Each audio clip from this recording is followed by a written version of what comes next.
Okay, we've talked about most of the background type areas of AutoCAD LT. Now it's time to start getting into some of the serious stuff. Um, what I want to talk about in this video is what's called the ribbon. Okay, this is probably the most common method of accessing commands. All of the commands in AutoCAD, well, probably 99% of them, are in the ribbon somewhere. Okay, the ribbon is this area at the top of the screen with all the little pretty icons all over the place. The ribbon is divided up into tabs. We're on the Home tab to begin with. Insert tab, and you can see that the whole ribbon swaps out once you pick on a different tab. Okay. Then each tab has what's called a panel. Okay. Here's the draw panel. Here's all of our tools related to drawing. Here's all of our tools related to modifying. So we've got panels that are on tabs, and all of this stuff is on the ribbon. Then in each panel, we have all of our tools that we can use. And a tool can access a command, or it can be accessing a macro. And I'll explain the difference between those in just a second. What I want you to look at is that there are a lot of different appearances attached to these different tools that we've got on the ribbon panels. We've got our line command, we've got polyline command, just bigger buttons. Okay, we use these a lot, so they're bigger and easier to pick. Circle, we use that. We use that an awful lot.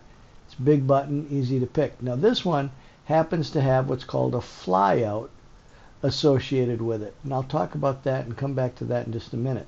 Same with the arc. Arc command has a little flyout associated with it.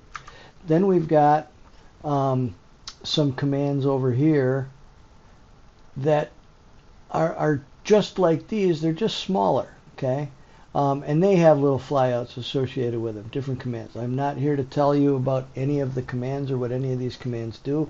I'm just letting you know that they're all right here, okay? Then we've got some more horizontally oriented. Here we've got an icon with the name of the command underneath it. Here we've got the icon with nothing underneath it. Here, same thing with these two. Here we've got the icon on the side with the name of the command next to it.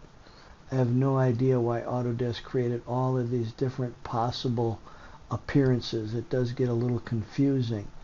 Here we've got some icons with the name next to it, and then a drop down with it. And then again, some more commands that, just the icon, no words for it. One of them that kind of strikes me as unusual, or why it's like that, the erase command right here. We use erase a lot, and why it's such a little button, I don't know. Okay, so I just wanted to point that out, that they could look different, but they're all just tools, no matter what. Now, what's going on here is that if I pull this down, I'm going to demonstrate or talk about the difference between a macro and a command. We have the circle command. I'm going to pick just to make that fly back up. I'm going to type in, or try to type in, circle and hit enter.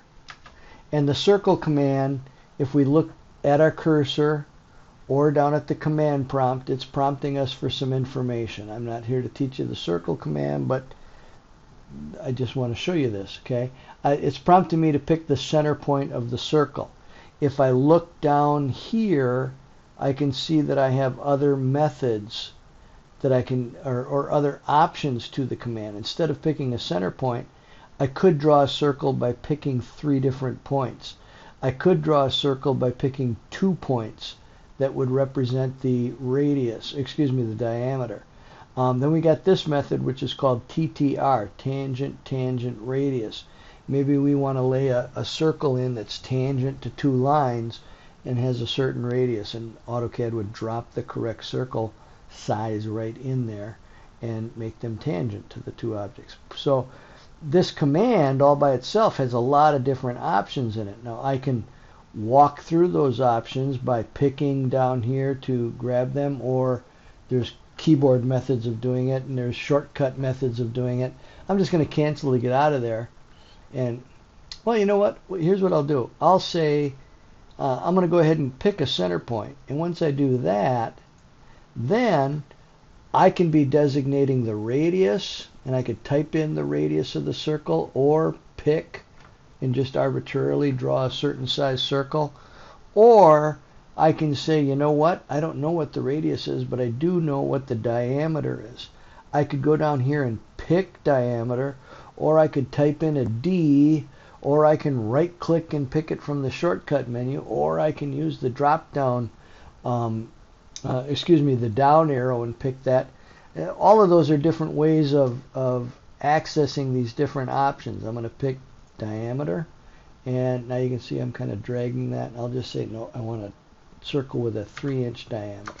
And there's my circle. Now, I had to work my way through those different options. Rather than doing that, I can pull this down and access the center diameter method. Then I don't have to pick diameter or type in a D for diameter. If I pick this and type in a 3 again, it saves me one step, so to speak. Notice also that once I access one of these items from the pull down, that one floats to the top. And now I don't have to pull this down and grab it again. If I always draw circles based on picking a center point and designating a diameter, all I have to do now, I'm just going to pick to make it go away, is pick right here. I don't have to fly it out. I can pick and type in 2 this time and get a 2-inch diameter circle. So that's an idea, or that's the concept of a macro. This pick, or this pick, or this pick. All these different picks just do some of the typing for you automatically. That typing is programmed right into the item on here.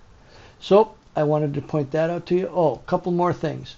Never mind that we've got all these tools appearing differently. We can make the ribbon itself appear different. If excuse me.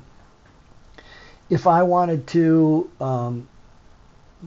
give myself a little bit more drawing room, I can pick this button right here and kind of collapse the ribbon down to just picks for the different panels. So you can see I'm still on the Home tab, but now here's the Draw panel, here's the Modify panel, and so on, instead of having them all on the screen all the time.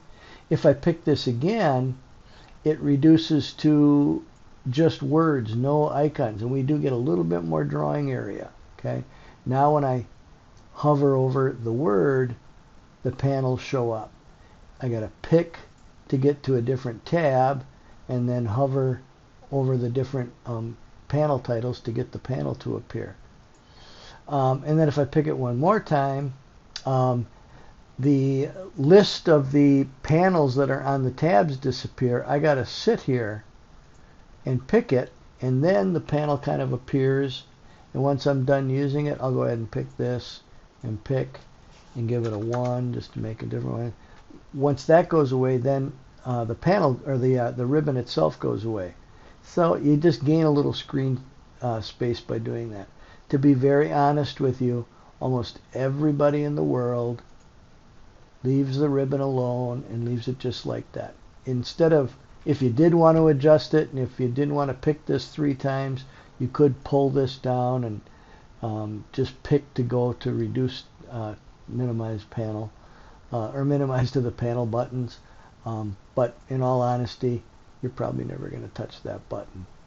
One more thing is that all these panels can be moved if you want to. If I just pick on, well, I got to show you something else too now that I think about it. If I pick the title bar of the panel and drag it, I can drag that right out here. Okay. Now, even if I change to a different tab, that panel still stays available. Okay. As cool as that is, and as a dynamic of a feature as that is, not many people do that. Okay. If you got multiple screens, some people will pull their more commonly used panels and place them on their other screen, and then they might not even ever use their ribbon. There's pluses and minuses to that. Me, I just kind of leave it alone and work with it the way it was given to us. To put this back, I got to kind of go up here, and you can kind of see that it kind of grayed out an opening for me. I let go, and it wedges its way back in here. And then finally, here's our draw panel, and the draw panel has line, polyline, circle, arc, rectangle, ellipse, and hatching capabilities. But there are other drawing commands available to us. If I pick this, other drawing commands, very, very not as often used commands are on there. I always like to say this is the first stringers and this is the bench right here. Pick to make the bench appear. Okay, and that's pretty much it for the ribbon interface. We'll talk about each of the individual commands in future videos.